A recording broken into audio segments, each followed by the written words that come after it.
8 నెలల క్రితం మరి అధికారంలోకి రావడానికి కాంగ్రెస్ పార్టీ కామారెడ్డి డిక్లరేషన్ చేయడం జరిగింది। మరి ఆ డిక్లరేషన్లో బీసీలకు 42% స్థానిక సంస్థల్లో రిజర్వేషన్లు ఇస్తామని, కులగణన చేసి ఇస్తామని, మరి అదేవిధంగా ప్రతి ఏడాది 20 కోట్ల ఫండ్ మరి బీసీ సంక్షేమానికి కేటాయిస్తామని చెప్పడం జరిగింది। మరి చెప్పి ఈరోజు హడావుడిగా రిజర్వేషన్ల పైన ఎలాంటి స్పష్టత ఇవ్వకుండా మరి ఎలక్షన్లకు వెళ్ళే ప్రయత్నాలు చేయడం జరుగుతుంది।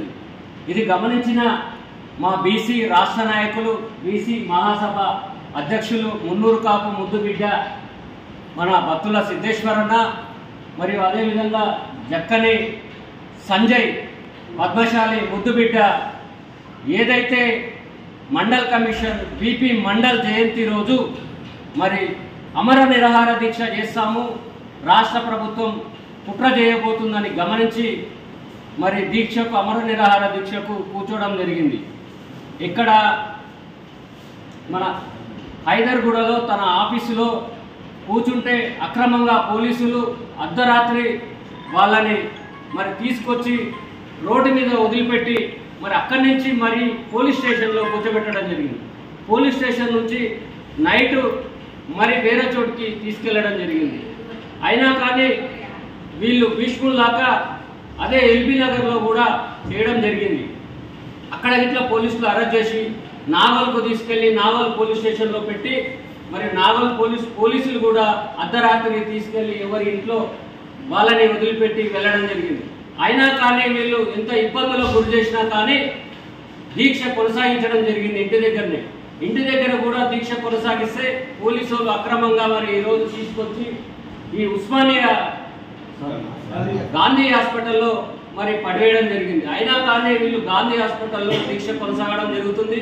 మరి దీక్ష ఈ రోజుకు 5వ రోజు పూర్తి కావడం జరుగుతుంది। మరి పెద్ద నాయకులు బిహెచ్ హనుమంతరావు కానివ్వండి, మత్సూనాచారి కానివ్వండి, జనసభ అధ్యక్షులు రాజారాం కానివ్వండి, మన చామకూర రాజన్న కానీ, ఇంకా చాలామంది ఎంతోమంది నాయకులు, బొంగు ప్రసాద్ అన్న, చాలామంది నాయకులు, ఆర్ కృష్ణయ్య గారు వచ్చి పరామర్శించడం జరుగుతుంది। మరి వీళ్ళ ఆరోగ్యాలు క్షీణిస్తున్నా కానీ ఇప్పటి వరకు ప్రభుత్వంలో చీము నెత్తురు చలనం కూడా లేదు।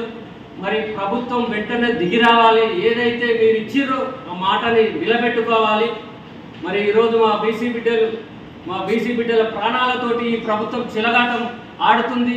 వీళ్ళకేమన్నా అయితే రాష్ట్ర ప్రభుత్వాన్ని బాధ్యత అని ఈ హాస్పిటల్ నుంచి హెచ్చరిస్తున్నా వెంటనే దిగి వచ్చి ముఖ్యమంత్రి గారు మీరు ప్రకటనలు కాదు ఒక జీవో ఇష్యూ చేయాలి।